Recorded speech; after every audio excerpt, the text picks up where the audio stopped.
রান্না বান্না কমপ্লিট হয়ে গেছে? হ্যাঁ হ্যাঁ হ্যাঁ, একদম একদম ফুল কমপ্লিট। প্রচুর মেনু তো করেছো, দেখা তাহলে। একদম টেবিল জোড়া মেনু, একদম শেষ করতে পারবে না, মানে আমি বলে শেষ করতে পারবো না, এত বড় মেনু আজকে। যাই হোক, প্রথমেই দেখো গরম গরম সাদা ভাত, ভাতের সাথে প্রথমেই আছে বড়ি দিয়ে শাক ভাজা, সাথে আছে লাউ পাতা বাটা। আজকে লাউ পাতা বাটা করেছি। এই রেসিপিটা গরম গরম ভাতের সাথে না খেতে খুব ভালো লাগে।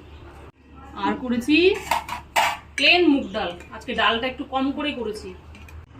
ডালের সাথে খাওয়ার জন্য করেছি চুনো মাছ, একদম মুচমুচে করে ভাজা করেছি।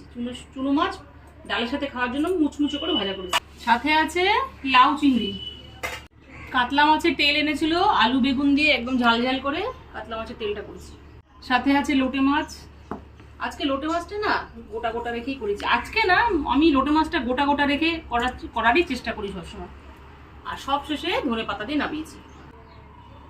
সব শেষে আছে চিকেন কষা। আজকে চিকেনটা কষা কষা করে করেছি। আর কটা আছে? শেষই তো হচ্ছে আর না। মেনু নেই, এই শেষ। এই হচ্ছে আজকে চমৎকার দুর্দান্ত ফাটাফাটি সব মেনুগুলো কেমন হলো তোমরা একটু কমেন্ট করে অবশ্যই জানাবে। আজকের মতো এই পর্যন্ত, আবার দেখা হবে নতুন কোনো ভিডিওতে। ততক্ষণের জন্য টাটা।